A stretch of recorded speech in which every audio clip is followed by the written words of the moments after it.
Hi friends, welcome to star publication. ఈరోజు day 14 జరిగిన exam explanation మనం ఇప్పుడు చూద్దాము. ఫస్ట్ క్వశ్చన్, సాంఘిక సంబంధాలలో పరిపక్వత సాధించడమే సాంఘిక వికాసం అని నిర్వచించిన మనోవిజ్ఞాన శాస్త్రవేత్త ఎవరు అని అన్నాడు. ఇక్కడ మనకు డైరెక్ట్గా నిర్వచనం కాబట్టి ఇది మనకు చెప్పింది ఎలిజబెత్ హర్లాక్ అనే మనోవిజ్ఞాన శాస్త్రవేత్త సాంఘిక సంబంధాల్లో పరిపక్వత సాధించడమే సాంఘిక వికాసం అని పేర్కొన్నారు. నెక్స్ట్ క్వశ్చన్, వ్యక్తి యొక్క సామాజికీకరణకు దోహదపడే వివిధ వ్యవస్థలలో అతి ముఖ్యమైన అంశాలేవో గుర్తించండి అని అంటున్నాడు. అంటే క్రింది వాటిలో సామాజికీకరణకు దోహదపడే అతి ముఖ్యమైన అంశం ఏది అంటున్నాడు. ఫస్ట్ ఆప్షన్ కుటుంబ వ్యవస్థ, పాఠశాల వ్యవస్థ, సమాజ వ్యవస్థ. ఈ మూడు కూడా వ్యక్తి యొక్క సామాజికీకరణకు దోహదపడే ముఖ్యమైన అంశాలు కాబట్టి పైవన్నీ ఆప్షన్ 4 సరైనది అవుతుంది. నెక్స్ట్ క్వశ్చన్, కింద ఇచ్చిన వాక్యాల్లో వ్యక్తి సామాజికీకరణ ప్రక్రియలో కుటుంబం యొక్క పాత్ర కానిది దేనినిగా చెప్పుకుంటాం. అంటే ఈ క్రింద ఇచ్చిన వాటిలో కుటుంబం యొక్క పాత్ర అయినవి 3 ఉన్నాయి, కుటుంబం కాని పాత్ర ఒకటి ఉంది. ఆ ఆప్షన్ కుటుంబం కాని పాత్రను ఏదో గుర్తించాలంటున్నాడు. కాబట్టి ఫస్ట్ ఆప్షన్ చూద్దాం. కుటుంబపరమైన మరియు సామాజిక పరమైన మంచి లక్షణాలను పెంపొందించడంలో కుటుంబము ఉయ్యాల లాంటిది. ఇది మనకు సరైనదే. ఓకేనా? అంటే మనకు కుటుంబపరమైన మరియు సామాజిక పరమైన మంచి లక్షణాలను పెంపొందించడంలో అంటే పెంచడంలో కుటుంబం ఒక ఉయ్యాల లాంటిది అని అంటున్నాడు. కాబట్టి ఆప్షన్ 1 సరైనదే. ఆప్షన్ 2, సాంఘికపరమైన అనేక విషయాల్లో నమ్మకాలు, దృక్పథాలు, అలవాట్లు కుటుంబంలోనే ఏర్పడతాయి, తీర్చిదిద్దబడతాయి. ఆప్షన్ 2 కూడా మనకు సరైనదే. నెక్స్ట్ ఆప్షన్ 3, సమాజంలో ఏర్పడే మార్పులకు అనుగుణంగా బాలలను తయారు చేస్తుంది. ఇది మనకు ఆప్షన్ 3 అనేది మనకు ఏమవుతుంది అంటే సామాజికీకరణలో పాఠశాల పాత్ర అవుతుంది. సామాజికీకరణలో పాఠశాల పాత్ర అవుతుంది. కాబట్టి ఆప్షన్ 3 అనేది మనకు సామాజికీకరణలో కుటుంబం యొక్క పాత్ర కానిదిగా గుర్తించాలి. ఆప్షన్ 4, సక్రమమైన శీల నిర్మాణానికి పునాది వేస్తుంది. అంటే మంచి క్యారెక్టర్ని బిల్డ్ చేయడంలో పునాది వేసేది ఏది అంటే కుటుంబమే. కాబట్టి ఆప్షన్ 4 కూడా కుటుంబానికి సంబంధించినదే. నెక్స్ట్ క్వశ్చన్, ఈ క్రింద ఇచ్చిన వాక్యాలను పరిశీలించండి. స్టేట్మెంట్ ఏ, వ్యక్తి సామాజికీకరణ ప్రక్రియలో చెప్పుకోదగిన ప్రముఖమైన ప్రాథమిక వ్యవస్థ పాఠశాల. మన స్టేట్మెంట్ ఏ సరైనది. ఓకేనా? స్టేట్మెంట్ ఏ మనకు సరైనది. నెక్స్ట్ స్టేట్మెంట్ బి, వ్యక్తి యొక్క సామాజికీకరణలో కుటుంబం తర్వాత ఎంతో కీలకమైన పాత్రను పాఠశాల వహిస్తుంది. మనకు వ్యక్తి సామాజిక ప్రక్రియలో చెప్పుకోదగిన ప్రముఖమైన ప్రాథమిక వ్యవస్థ ఇక్కడ పాఠశాల కాదు, కుటుంబం. ప్రాథమిక వ్యవస్థ అంటే కుటుంబం. ఓకేనా? కాబట్టి స్టేట్మెంట్ ఏ సరికాదు. నెక్స్ట్, వ్యక్తి యొక్క సామాజికీకరణలో కుటుంబం తర్వాత కీలక పాత్రను పోషించేది పాఠశాల వహిస్తుంది. ఇది మనకు సరైనది. కాబట్టి స్టేట్మెంట్ ఏ సరికాదు, స్టేట్మెంట్ బి సరైనది. ఆప్షన్ 2 సరైనదిగా గుర్తించాలి. నెక్స్ట్ క్వశ్చన్, ఈ క్రింద ఇచ్చిన వాటిని పరిశీలించండి. స్టేట్మెంట్ ఏ, సమాజ వికాసానికి అవసరమైన సూత్రాలను చేసిన ప్రక్రియ సాంఘికీకరణ అని మైక్లేవర్ నిర్వచనం ఇచ్చినారు అంటున్నాడు. ఓకేనా? ఇది మనకు సరైన నిర్వచనం. సమాజ వికాసానికి అవసరమైన సూత్రాలను అభ్యసింపజేసిన ప్రక్రియ సాంఘికీకరణ అని చెప్పాడు. కాబట్టి స్టేట్మెంట్ ఏ సరైనది. స్టేట్మెంట్ బి చూద్దాం. వ్యక్తి సామూహిక ప్రమాణాలను అనుసరించడం నేర్చుకునే ప్రక్రియనే సామాజికీకరణ అన్నది అక్బర్ అని ఇచ్చినాడు ఇక్కడ. ఇది కూడా మనకు స్టేట్మెంట్ బి కూడా సరైనదే. ఆ నిర్వచనం కూడా సరైనదే. నెక్స్ట్, సామాజికీకరణ అనేది ఒక సాంస్కృతిక మార్పిడి ప్రక్రియ. ఈ ప్రక్రియ ద్వారా వ్యక్తులు సామాజిక సమూహాల నియమాలను, ఆచరణలను నేర్చుకుంటారు. ఈ నిర్వచనం ఇచ్చింది గ్యారెట్ అని అన్నాడు. కానీ ఈ నిర్వచనం ఇచ్చింది గ్యారెట్ కాదు, మనకు పీటర్ వర్స్లే అనే వ్యక్తి ఈ నిర్వచనాన్ని ఇచ్చినాడు కాబట్టి స్టేట్మెంట్ సి అనేది సరికాదు. అప్పుడు ఏబి సరైనవిగా గుర్తించాలి. నెక్స్ట్ క్వశ్చన్, తరతరాలుగా కిందిచ్చిన వాక్యాలలో వ్యక్తి సామాజికీకరణలో పాఠశాల పాత్ర కాని దానిని గుర్తించండి అని అన్నాడు. అంటే పాఠశాల పాత్ర అయినవి 3 ఇచ్చింటాడు, సామాజికీకరణలో పాఠశాల పాత్ర కానిది 1 ఇచ్చింటాడు. ఆ 1 ఏదో కనుక్కోవాలి మనము అంటున్నాడు ఇక్కడ. ఫస్ట్ ఆప్షన్ చూద్దాం. తరతరాలుగా వచ్చే సాంప్రదాయాలను కాపాడుతూ బాలలను అందిస్తుంది. ఇది మనకు పాఠశాల పాత్రనే. నెక్స్ట్, బాలలలో సామాజిక సమర్థతను పెంపొందిస్తుంది. సమాజాన్ని ముందుకు నడిపించగల సామర్థ్యాలను, నైపుణ్యాలను ఏర్పరుస్తుంది. ఇది కూడా మనకు పాఠశాల పాత్రగానే గుర్తించాలి సామాజికీకరణలో. నెక్స్ట్, బాలల్లో సమాజానికి కావాల్సిన నాయకత్వ లక్షణాలను పెంపొందిస్తుంది. ఈ నాయకత్వ లక్షణాలను పెంపొందించేది కూడా పాఠశాలనే. కాబట్టి ఆప్షన్ 3 కూడా మనకు వ్యక్తి సామాజికీకరణలో పాఠశాల పాత్ర వహిస్తుంది. నెక్స్ట్, ఆప్షన్ 4 చూద్దాం. మంచి పాఠశాలలను మరియు గ్రంథాలయాలను స్థాపించి నిర్వహించాలి. ఇది పాఠశాల పాత్ర కాదు మనకు, ఇది మనకు సమాజం యొక్క పాత్రగా గుర్తించాలి. వ్యక్తి యొక్క సామాజికీకరణలో సమాజం యొక్క పాత్రగా మంచి పాఠశాలలు నిర్మించాలి, అలాగే గ్రంథాలయాలను స్థాపించి నిర్వహించాలి. కాబట్టి 6th క్వశ్చన్కి ఆప్షన్ 4 సరైనది. నెక్స్ట్ క్వశ్చన్, ఈ క్రింది ఇచ్చిన వాక్యాలలో వ్యక్తి సామాజికీకరణలో సమాజం యొక్క పాత్ర కాని వాక్యం ఏదో గుర్తించండి. ఓకేనా, అంటే సమాజం యొక్క పాత్ర కానిది గుర్తించాలంటున్నాడు. ఫస్ట్ ఆప్షన్, అక్షరాస్యతను తమ పౌరులలో పెంపొందించడము. ఇది సమాజం యొక్క పాత్రనే. నెక్స్ట్, రాజ్యాంగబద్ధమైన నీతి నియమాలను, విధి విధానాలను రూపొందించి పౌరులకు అందిస్తుంది. ఇది కూడా మనకు సమాజం యొక్క పాత్రనే. కుటుంబ సభ్యునిగా పౌరసత్వ భావనను పెంచుతుంది. ఇది మనకు కుటుంబ పాత్ర అవుతుందే కానీ సమాజం యొక్క పాత్ర కాదు. కుటుంబ సభ్యునిగా పౌరసత్వ భావనను పెంచుతుంది. ఇది ఏది వ్యక్తి యొక్క సామాజికరణలో కుటుంబం యొక్క పాత్ర. కాబట్టి ఆప్షన్ 3 సరికాదు. నెక్స్ట్, పౌరుల హక్కులను, బాలల హక్కులను కాపాడుతుంది. ఇది మనకు సమాజం యొక్క పాత్రనే. నెక్స్ట్ క్వశ్చన్, ఈ క్రింద ఇచ్చిన వాటిలో వ్యక్తి సామాజికీకరణపై ప్రభావం చూపు ఇతర అంశాలేవో గుర్తించండి. 1, ఏ సమవయస్కులు, బి లైంగికత, సి పోటీతత్వ సహకారం సంఘర్షణ, డి కలహశీలం, ఈ వేధించడం. మనకు ఈ అన్నీ కూడా వ్యక్తి యొక్క సామాజికీకరణకు ప్రభావం చూపే ఇతర అంశాలుగా పేర్కొంటాము. కాబట్టి ఆప్షన్ 3 ABCDE అనేది మనకు సరైనదిగా గుర్తించాలి.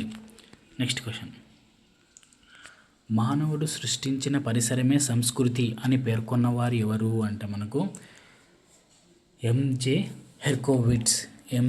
హెర్కోవిట్స్ అనే మనోవిజ్ఞాన శాస్త్రవేత్త మనకు మానవుడు సృష్టించిన పరిసరమే సంస్కృతిగా గుర్తించాలి. నెక్స్ట్ క్వశ్చన్, సమాజంలో ఒక సభ్యుడిగా మనిషి సంపాదించుకున్న విజ్ఞానము, విశ్వాసము, కళ, నీతి సూత్రాలు, న్యాయం, ఆచారాలు మరియు ఇతర సామర్థ్యాలు, అలవాట్లు మొత్తాన్ని కలిపి సంస్కృతి అని నిర్వచించినది ఎవరు అంటే మనకు ఐబి టేలర్గా గుర్తించాలి. ఐబి టేలర్ ఈ నిర్వచనాన్ని గుర్తించాడు. Next question, choose the correct sentence. ఓకేనా, ఇక్కడ మనకు ఎస్టర్డే అనేది మనకు క్లూ వర్డ్ ఇచ్చినారు అన్ని సెంటెన్స్లో.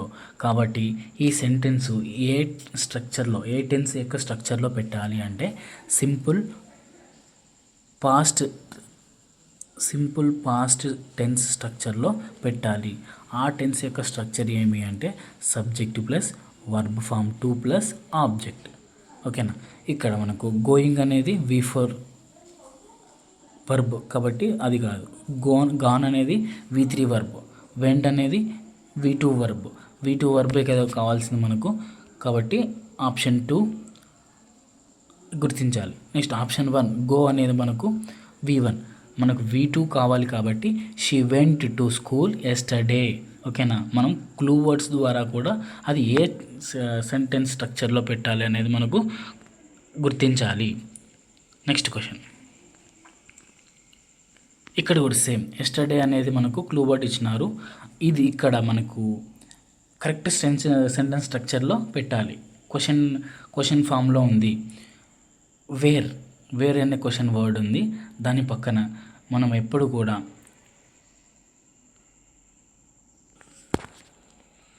సింపుల్ ప్రెజెంట్ టెన్స్ యొక్క WH క్వశ్చన్ సెంటెన్స్ స్ట్రక్చర్ ఎలా ఉంటుంది అంటే WH వర్డ్ ప్లస్ మనకు helping verb plus subject plus verb plus object ఉండాలి.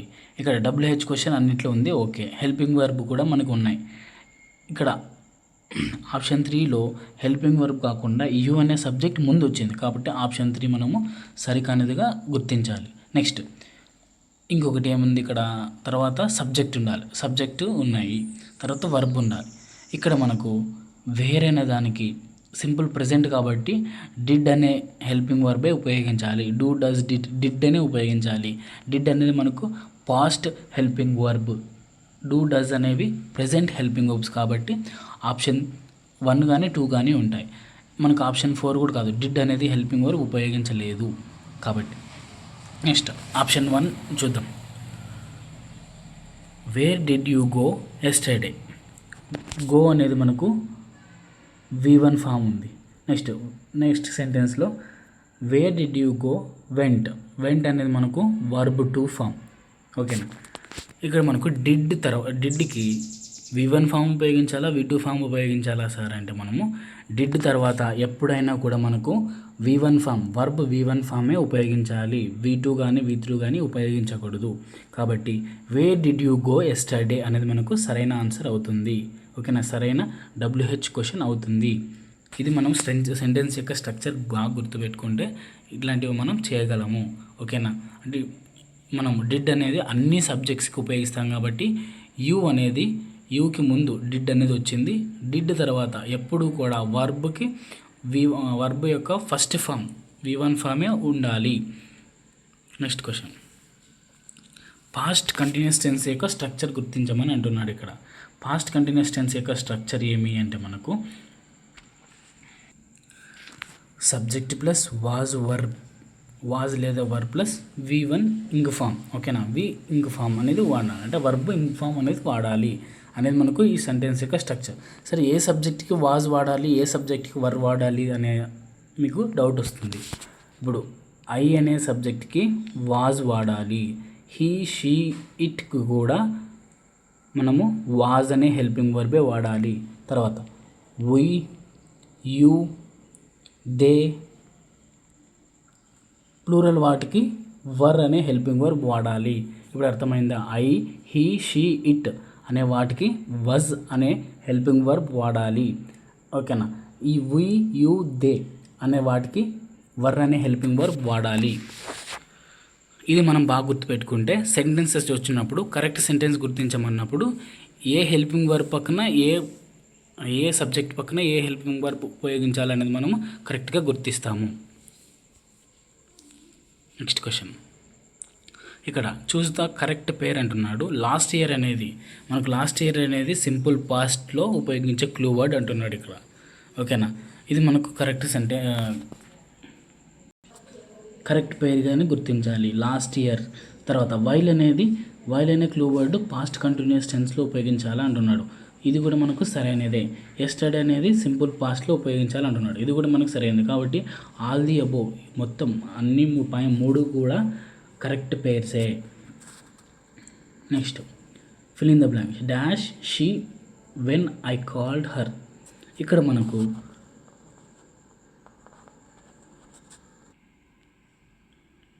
వైలు లేదా వెన్ ఇలాంటి వర్డ్స్ వచ్చినప్పుడు మనకు 2 సెంటెన్స్ని అవి జాయిన్ చేస్తాయి. వెన్ వచ్చినప్పుడు దాని పక్కన సింపుల్ పాస్ట్లో సెంటెన్స్ ఉంటే దానికంటే ముందున్న దాని సెంటెన్స్ని ఏ టెన్స్లో పెట్టాలి అంటే మనము పాస్ట్ కంటిన్యూస్ టెన్స్లో పెట్టాలి. కాబట్టి అప్పుడు పాస్ట్ కంటిన్యూస్ టెన్స్లో ఈ సెంటెన్స్ ఉండాలి.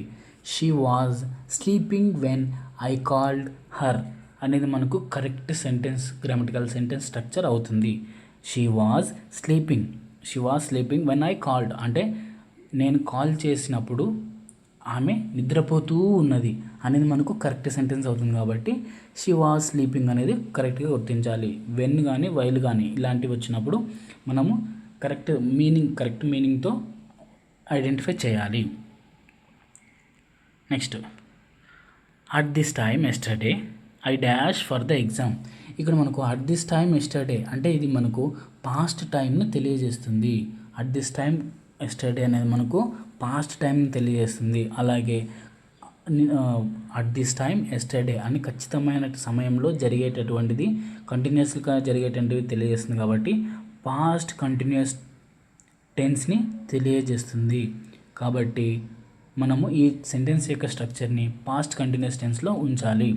అప్పుడు ఐకి మనం వాజే ఉపయోగించాలి కాబట్టి I was studying for the exam అంటే నేను నిన్న ఇదే సమయానికి నేను ఎగ్జామ్కి ప్రిపేర్ అవుతూ ఉన్నాను అనేది మనకు కరెక్ట్ సెంటెన్స్ అవుతుంది. కాబట్టి at this time yesterday I was studying for the exam. Next, incorrect పేరు ఏదైనా అడుగుతున్నాడు. లాస్ట్ వీక్ అనేది మనకు సింపుల్ పాస్ట్, ఇది మనకు సరైనదే. వైల్ పాస్ట్ కంటిన్యూస్, ఇది కూడా మనకు సరైనదే. నెక్స్ట్, వెన్ అనేది మనకు సింపుల్ పాస్ట్ కంటిన్యూస్, ఈ రెండు కూడా వస్తాయి, ఇది కూడా మనకు సరైనదే. నెక్స్ట్, సిన్స్ అనేది మనకు ఇక్కడ సింపుల్ పాస్ట్ ఇచ్చినాడు. సిన్స్ అనేది సింపుల్ పాస్ట్ కాదు, ఉపయోగిస్తే ప్రెజెంట్ పర్ఫెక్ట్ కంటిన్యూస్ దాంట్లోనైనా ఉపయోగిస్తాం, లేదా పాస్ట్ పర్ఫెక్ట్ కంటిన్యూస్లో అయినా ఉపయోగిస్తాము. ప్రెజెంట్ పర్ఫెక్ట్ కంటిన్యూస్లో కానీ పాస్ట్ పర్ఫెక్ట్ కంటిన్యూస్ టెన్స్లో కానీ ఉపయోగిస్తాము ఈ సిన్స్ అనే క్లూ వర్డ్కి. కాబట్టి ఆప్షన్ 4 అనేది ఇన్కరెక్ట్ పేరుగా గుర్తించాలి. Next question, fill in the blanks. ఇందాకే చెప్పుకున్నాం వైల్ అనేది మనకు వైల్ అనే వర్డ్ వస్తే దాని పక్కన ప్రెజెంట్ కంటిన్యూస్గా వాడాలి, పాస్ట్ కంటిన్యూస్ వాడాలి. ఇక్కడ దే అనే సబ్జెక్ట్ ఉంది కాబట్టి వర్ అనేది మనం ఉపయోగిస్తాము. They were playing football, it started raining. ఓకేనా, అంటే వాళ్ళు ఫుట్బాల్ ఆడుతూ ఉన్నప్పుడు రైన్ మొదలైంది అని చెప్పుకుంటాం. కాబట్టి ఆప్షన్ 2 సరైనది. Next, choose the correct sentence. ఇక్కడ మనకు ఏది కరెక్ట్ సెంటెన్స్ అవుతుంది అంటే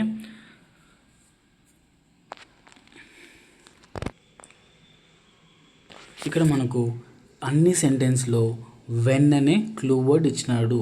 వెన్ అనే క్లూ వర్డ్ ఇచ్చినప్పుడు పాస్ట్ సింపుల్ పాస్ట్ని మరియు పాస్ట్ కంటిన్యూస్ టెన్స్ని ఉపయోగించాలి. ఇక్కడ ఏ సెంటెన్స్లో ఏ ఆప్షన్లో ఉపయోగించినారు అంటే ఫస్ట్ ఆప్షన్లో the accident happened simple past, he was driving ఇది మనకు పాస్ట్ కంటిన్యూస్ టెన్స్లో ఉపయోగించినట్టు. కాబట్టి ఇలాంటి క్లూ వర్డ్స్ వచ్చినప్పుడు ఏ సెంటెన్స్ స్ట్రక్చర్లో ఉపయోగించాలి. హీ వాజ్ డ్రైవింగ్, అతను డ్రైవింగ్ చేస్తున్నప్పుడు వెన్ ద యాక్సిడెంట్ హ్యాపెండ్ అంటే అప్పుడు యాక్సిడెంట్ జరిగింది అని చెప్తాము. కాబట్టి ఆప్షన్ 1 సరైనది. నెక్స్ట్ క్వశ్చన్, ఇన్కరెక్ట్ సెంటెన్స్ ఏదో గుర్తించమని అంటున్నాడు. I met him 2 days ago. మనకు 2 days ago అనేది సింపుల్ పాస్ట్, మనకు పాస్ట్లో తెలియజేస్తుంది కాబట్టి ఇది మనకు సరైనదే. మెట్ వర్బ్ ఫామ్స్ ఇవి కాబట్టి V2నే గుర్తించాలి. Next option 2 she was cooking dinner. ఓకేనా, షీ వాజ్ కుకింగ్ డిన్నర్ ఇది మనకు సరైన సెంటెన్సే గుర్తించాలి. Next they went home. ఇక్కడ మనకు వాజ్ కానీ వర్ కానీ వచ్చింది అంటే దాని పక్కన ఏది ఉపయోగించాలి అంటే V1 ఇంగ్ ఫామ్ ఉపయోగించాలి. అంటే గో, వెంట్, గాన్, గోయింగ్ అనేది మనకు ఉపయోగించాలి. ఇక్కడ దే వర్ గోయింగ్ హోమ్ అనేది కరెక్ట్ అవుతుంది. కాబట్టి ఆప్షన్ 3 మనకు ఇన్కరెక్ట్ సెంటెన్స్గా గుర్తించాలి. Option 4 we visit our grand parents ఇది మనకు సరైన స్టేట్మెంటే అవుతుంది. నెక్స్ట్ క్వశ్చన్, ఈ క్రింది ఇచ్చిన వాక్యాలను పరిశీలించండి. స్టేట్మెంట్ ఏ, బిందువు అనేది అంతరాళంలో ఖచ్చితమైన స్థానం.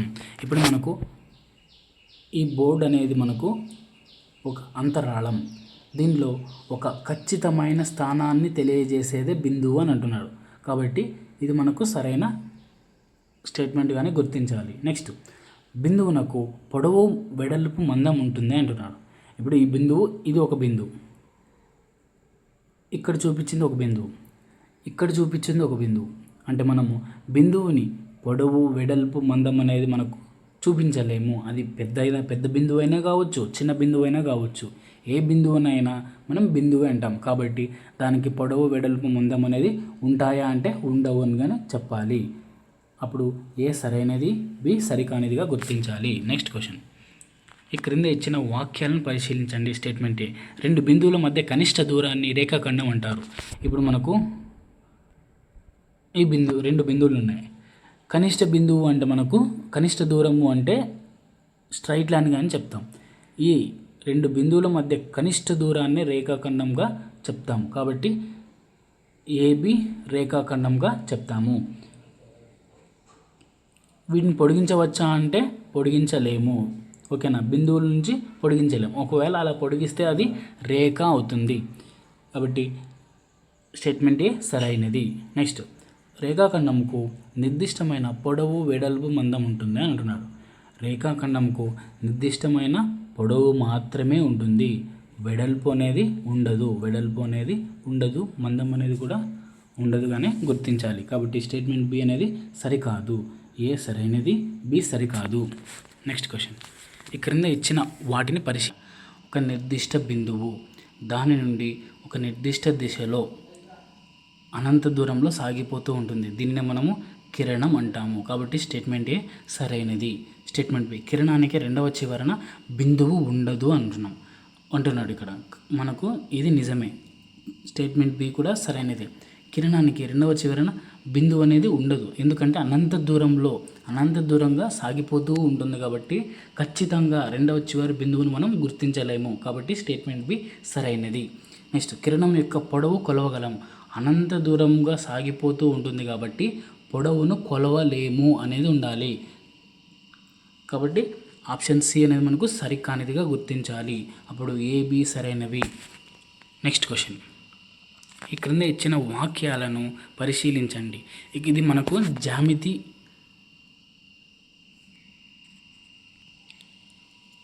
లోయర్ క్లాసెస్లో ఇచ్చిన జ్యామితి కాబట్టి దీంట్లో ఎక్కువ మనకు కంటెంట్ ఉంటుంది. అందుకే మనము ఎక్కువ మ్యాటర్ ఇస్తున్నాం క్వశ్చన్స్లో. ఓకే, స్టేట్మెంట్ ఏ, రెండు కిరణాలు ఒక ఉమ్మడి బిందువును కలిగి ఉంటే అప్పుడు ఆ కిరణము ఒక కోణాన్ని ఏర్పరుస్తాయి. ఆ కిరణాలను కోణ భుజాలు అంటారు. ఉమ్మడి బిందువును కోణ శీర్షం అంటారు. కోణానికి ఇది ఈ సింబల్, కోణ గుర్తు, యాంగిల్. ఇది మనకు స్టేట్మెంట్ ఏ అనేది మనకు సరైనదే. ఓకేనా, చూద్దాం. కోణం అంటే ఏమి అంటే ఒక కిరణానికి ఇంకొక కిరణానికి ఉమ్మడి బిందువు ఉంది. ఓకేనా, ఇది ఒక బిందువు, ఇది ఒక కిరణము, ఇది ఒక కిరణం. ఆ కిరణానికి మధ్య, రెండు కిరణాలకు మధ్య ఉన్న దూరాన్ని ఏమంటారంటే కోణం అంటారు. ఓకేనా, కోణం అంటే అర్థమైంది కదా. నెక్స్ట్, వీటినే కోణ భుజాలు అంటాము. ఈ కిరణాలని మనం ఏమంటామంటే కోణ భుజాలు అంటున్నాము.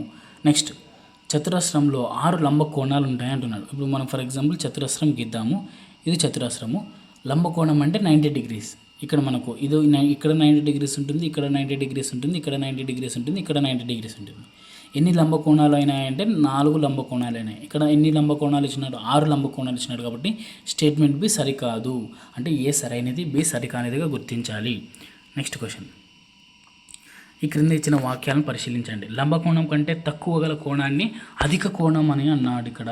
కానీ లంబకోణం అంటే ఎంత? 90 degrees. 90 degrees కంటే తక్కువ గల కోణాన్ని ఏమంటారు అంటే అల్పకోణం అంటారు. ఓకేనా, అంటే 89, 88 ఇలా 0 వరకు ఉన్న కోణాలన్నింటినీ అల్పకోణాలు అంటారు. ఇది బాగా గుర్తుపెట్టుకోవాలి. కాబట్టి స్టేట్మెంట్ ఏ సరికాదు. లంబకోణం కంటే ఎక్కువ గల కోణాన్ని అల్పకోణం అని ఇచ్చినాడు ఇక్కడ. కానీ అధిక కోణం అని ఉండాలి. కాబట్టి స్టేట్మెంట్ బి కూడా సరికాదు. ఏ, బి రెండు సరికానివి. నెక్స్ట్ క్వశ్చన్, ఈ క్రింద ఇచ్చిన వాక్యాలలో సరైన వాక్యం కానిది గుర్తించండి అంటున్నాడు ఇక్కడ.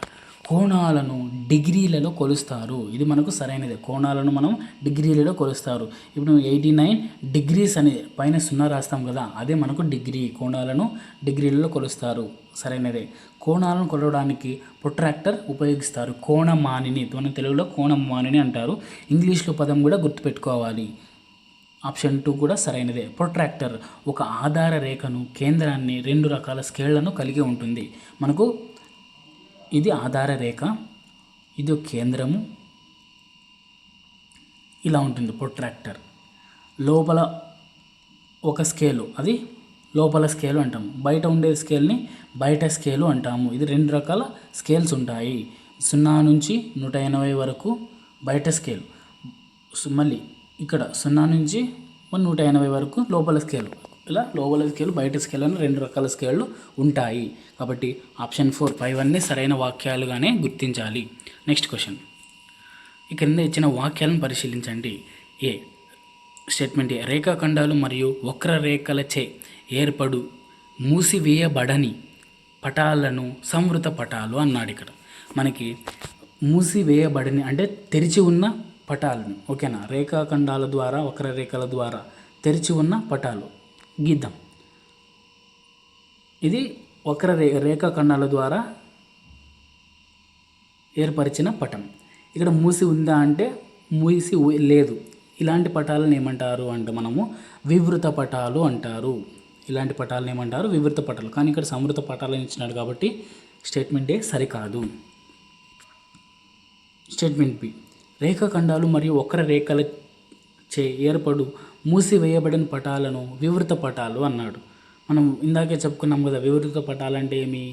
తెరిచి ఉన్న పటాలు, ఓకేనా. తెరిచి ఉన్న పటాలను వివృత పటాలు అంటారు. ఇక్కడ కానీ మూసివేయబడిన పటాలు అన్నాడు కాబట్టి ఇలా మూసివేయబడిన పటాలను ఏమంటారు అంటే సంవృత పటాలు, క్లోజ్డ్ ఫిగర్స్ అని అంటాము. కాబట్టి స్టేట్మెంట్ బి కూడా సరికానిది. ఏ, బి 2 సరికానివి. Next question. ఈ క్రింద ఇచ్చిన వాటిని పరిశీలించండి. స్టేట్మెంట్ ఎదురెదురు భుజాలు సమానంగా ఉండి 4 లంబ కోణాలు గల సరళ సంవృత పటాన్ని దీర్ఘచతురస్రం అంటారు అని అంటున్నాడు. మనం స్టేట్మెంట్ ఆధారంగా బొమ్మను గీసుకోవాలి. అప్పుడు మనము సరైన స్టేట్మెంట్, రాంగ్ స్టేట్మెంట్ అనేది మనం ఐడెంటిఫై చేయగలుగుతాం. చూద్దాం. ఎదురెదురు భుజాలు సమానంగా ఉండాలి. ఇక్కడ పక్క భుజాలు సమానంగా ఉండాలి అనలేదు. కాబట్టి ఎదురెదురు భుజాలు సమానంగా ఉండాలి. ఇది ఎంత ఉంటుందో ఇది అంతే ఉంటుంది, ఇది ఎంత ఉంటుందో ఇది కూడా అంతే ఉంటుంది. అలా ఎదురెదురు భుజాలు ఉన్నాయి. 4 లంబకోణాలు, ఇక్కడ ఒక లంబకోణము, ఇక్కడ లంబకోణం, ఇక్కడ లంబకోణం, ఇక్కడ లంబకోణం. సరళ సంవృత పటం అంటే ఏమి? క్లోజ్డ్ ఫిగర్ అంటే మూసి ఉన్న పటమే కాబట్టి దీన్ని, ఈ పటాన్ని ఏమంటాం మనము? దీర్ఘచతురస్రం అంటాం. కాబట్టి స్టేట్మెంట్ ఏ, రెక్టాంగిల్ అంటాం. కాబట్టి స్టేట్మెంట్ ఏని మనం సరైనదిగానే గుర్తించాలి.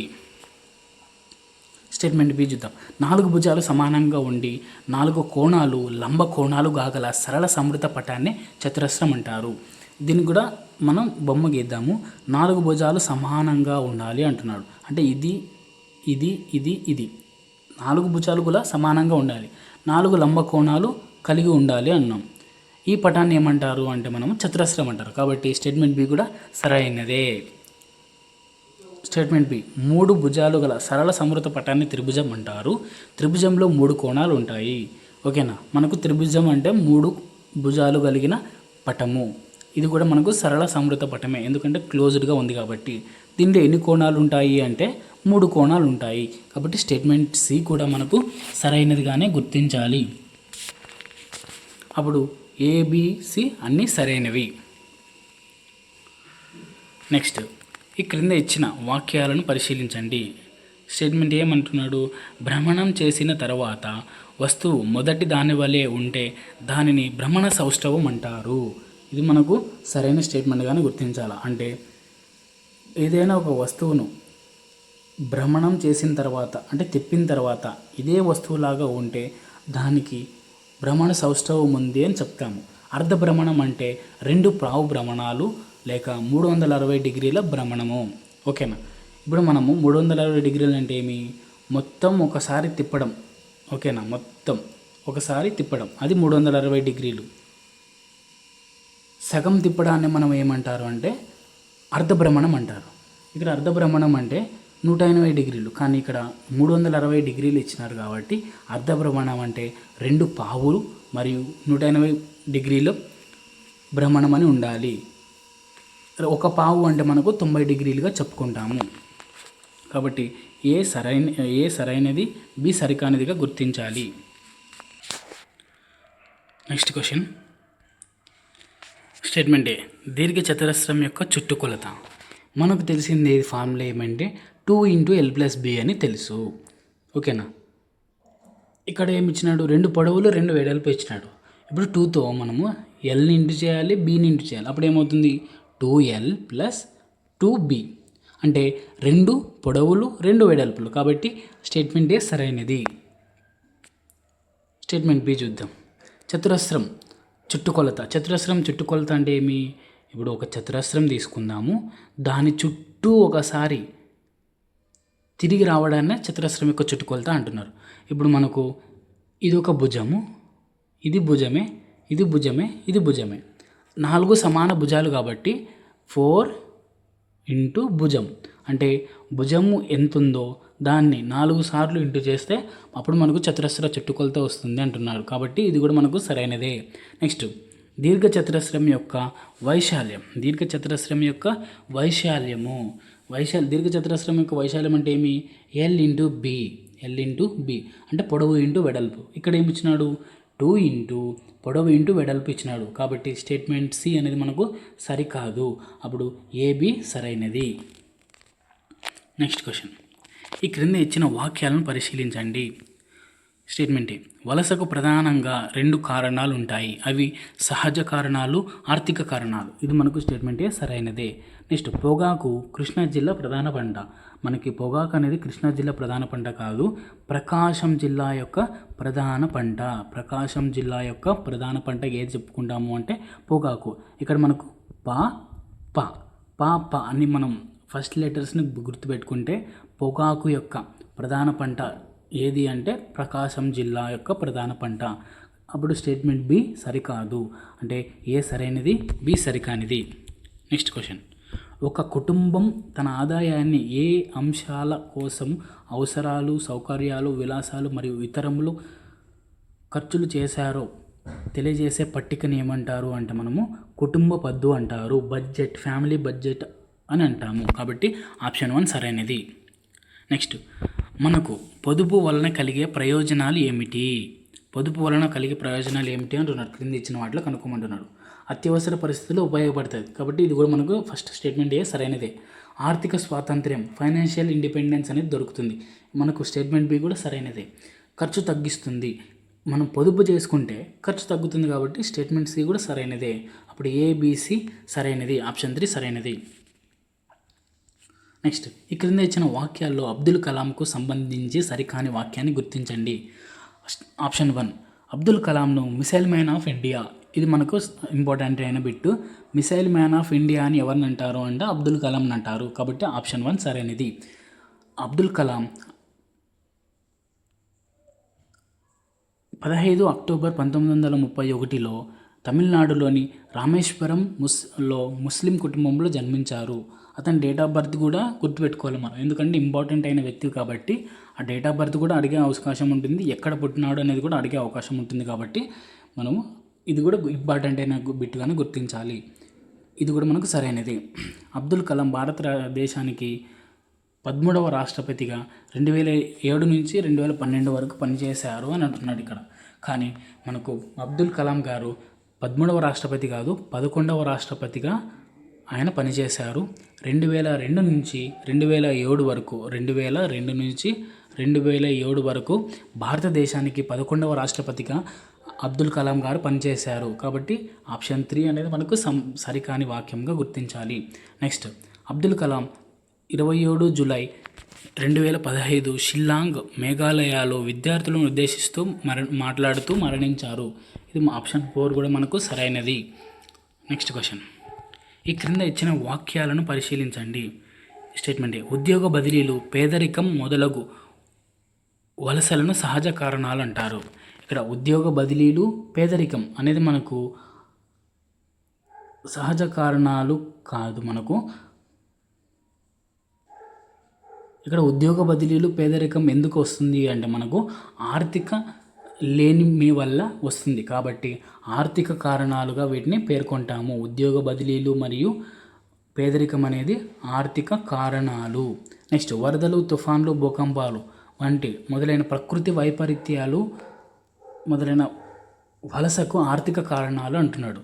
మనకి ఇవి వరదలు, తుఫాన్లు, భూకంపాలు అనేవి పేర్లోనే ఉంది. ప్రకృతి వైపరీత్యాలు ఇవి ఎలా వస్తాయంటే సహజంగా వస్తాయి కాబట్టి సహజ కారణాలుగా చెప్పుకుంటాము. కాబట్టి రెండు సరికావు, ఏబి రెండు సరికావు.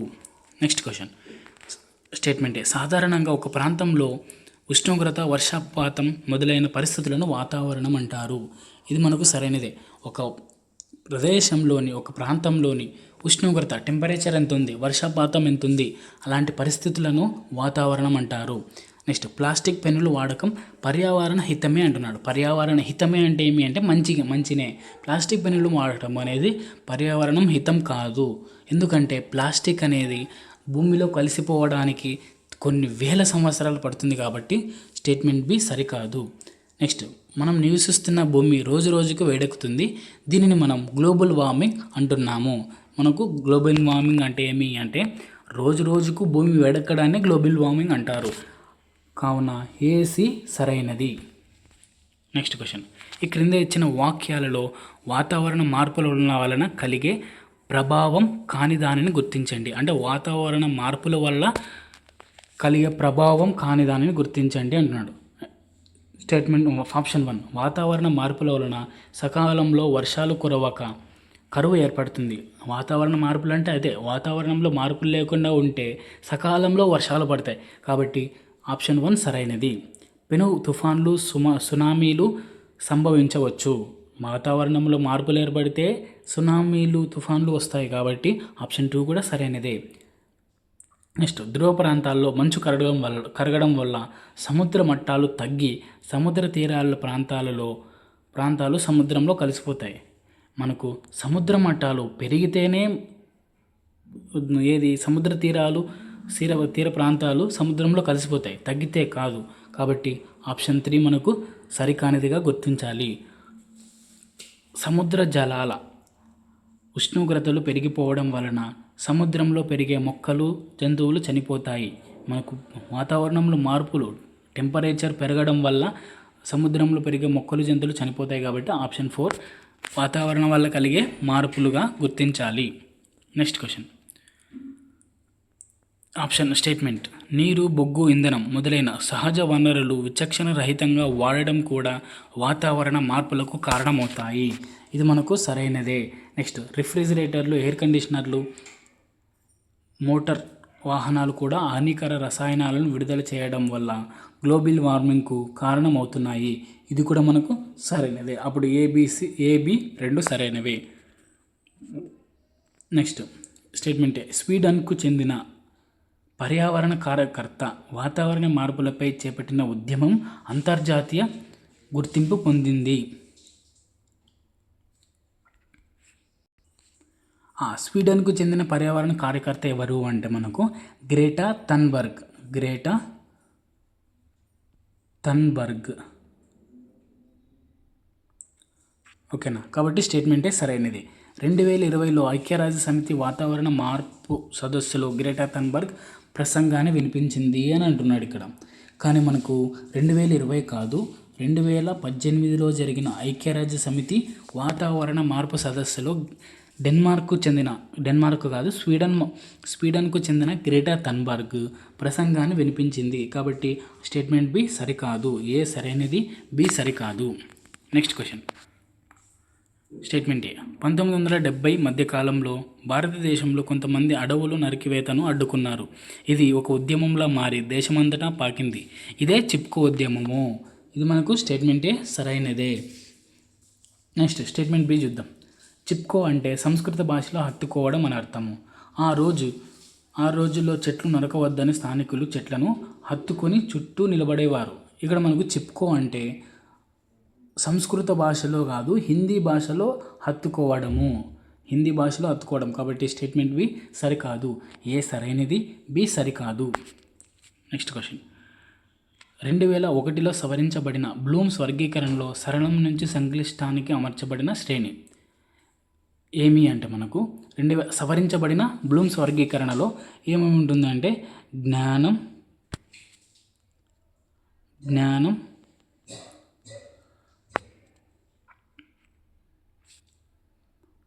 అవగాహన, అన్వయము, విశ్లేషణ, మూల్యాంకనం, సృష్టీకరణ. కాబట్టి ఆప్షన్ 3 సరైనది. ఇక్కడ మనకు జ్ఞానం ఇవ్వలేదు.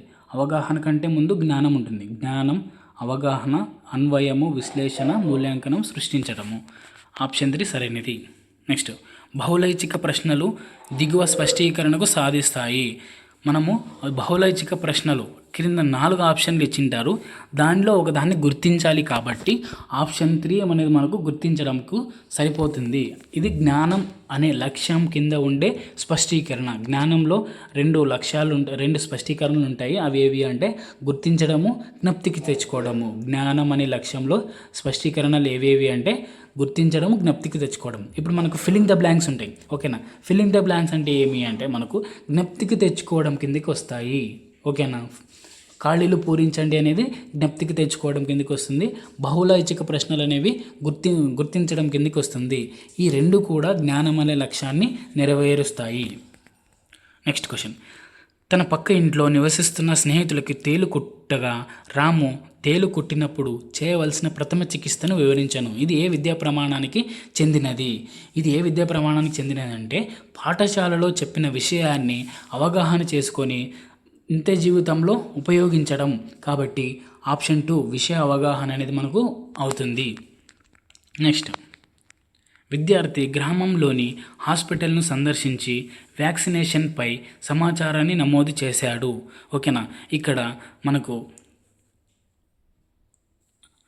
ఏది క్షేత్ర పర్యటనకు వెళ్ళినాడు, అక్కడ పరిశీలించి నమోదు చేసినాడు. కాబట్టి ఆప్షన్ 3 ప్రయోగాలు క్షేత్ర పరిశీలనను అనేది మనకు సరైనది అవుతుంది. నెక్స్ట్, జ్ఞానేంద్రియాలు ఎన్ని, అవి ఏవి? ఏ లక్ష్యం స్పష్టీకరణ. ఇందాకే చెప్పుకున్నాం. ఓకేనా? జ్ఞానేంద్రియాలు ఎన్ని, అవి ఏవి? ఈ ఏవి, ఎన్ని, ఏమిటి ఇలాంటి జ్ఞానాన్ని పరిశీలించేవి. కాబట్టి జ్ఞానం అనే లక్ష్యాన్ని తెలియజేస్తాయి. నెక్స్ట్ క్వశ్చన్, వినియోగ జ్ఞానం గల విద్యార్థి సమస్యను పరిష్కరించలేడు, వివరణ ఇవ్వలేడు, సమస్యను విశ్లేషించగలడు, ఉదాహరణలు మాత్రమే ఇస్తాడు. వినియోగ జ్ఞానం కలిగిన విద్యార్థి సమస్యను విశ్లేషించగలడు. నెక్స్ట్ క్వశ్చన్, విలువ కట్టుట అనేది ఈ రంగానికి చెందిన లక్ష్యము అంటే మనము బ్లూమ్స్ సంబంధించిన వర్గీకరణ ఉన్నాయి. ఆ 3 వర్గీకరణలు తెలుసుకుంటే ఈ విలువ కట్టడం అనేది మనకు తెలియజేస్తుంది. విలువ కట్టుట అంటే క్యారెక్టరైజేషన్. మనకు ఇది మానసిక చలనాత్మక రంగానికి చెందిన లక్ష్యంగా చెప్పుకుంటాము. కాబట్టి ఆప్షన్ 2 సరైనది. నెక్స్ట్, 10వ తరగతి చదువుతున్న విద్యార్థి పర్యావరణ పరిరక్షణ అంశంపై పోస్టర్లు ముద్రించి పాంప్లెట్లు పంచుతున్నట్లయితే వారిలో సాధించిన ప్రమాణం ఏది అంటే ఇక్కడ ప్రశంస సున్నితత్వంగా చెప్పుకోవాలి. ఎందుకంటే అతను నిత్య జీవితంలో ఉపయోగించడమే కాకుండా దానిని ప్రశంసిస్తూ పోస్టర్లను ముద్రించి పాంప్లెట్లు కూడా పంచుతున్నాడు. కాబట్టి సున్నితత్వంగా చెప్పుకుంటాము. నెక్స్ట్ క్వశ్చన్, భారతదేశ రాజకీయ పటంను పరిశీలించిన విద్యార్థులు NH-16 జాతీయ రహదారి ఏ రాష్ట్రాల గుండా వెళుతుందో వివరించినట్లయితే వారిలో సాధించిన అంశం ఏమి అంటే ఇక్కడ మనకు పటం విశ్లేషించడం అనేది సరైనది అవుతుంది. ఎందుకంటే అక్కడ పటాన్ని చదవలేదు కాబట్టి పటాన్ని చదవడం మాత్రమే కాదు, ఏం చేసేసినాడు, ఏ రాష్ట్రాలు గుండా వెళుతుందో కూడా వివరించాడు. కాబట్టి మనకు ఆ పటాన్ని విశ్లేషించడం అనేది సరైనది అవుతుంది.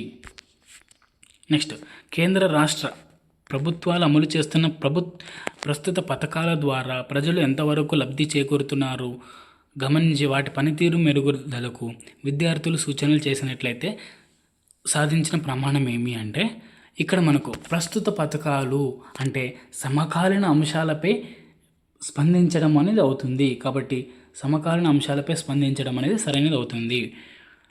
ఓకే, ఇది మనకు ఈ రోజుకి సంబంధించిన ఎక్స్ప్లెనేషన్ వీడియో. ఈ వీడియో మీకు నచ్చినట్లయితే లైక్ చేయండి, సబ్స్క్రైబ్ చేసుకోండి. ఇలాంటి మరిన్ని ఎగ్జామ్స్ రాయడం కోసము ఈ వాట్సాప్ నంబర్కు హాయ్ అని పెడితే మనము గ్రూప్లో జాయిన్ చేస్తాము. మీరు దాని ద్వారా ఫ్రీ ఎగ్జామ్ సిరీస్ని రాసుకోవచ్చు. మనకు ఆల్రెడీ టెట్ నోటిఫికేషను వదిలినారు. బాగా చదువుకొని ప్రిపేర్ అవ్వండి. మంచి స్కోర్ పెంచుకుంటే మనం డిఎస్సి సాధించడానికి ఎక్కువ అవకాశాలు ఉంటాయి. Thank you.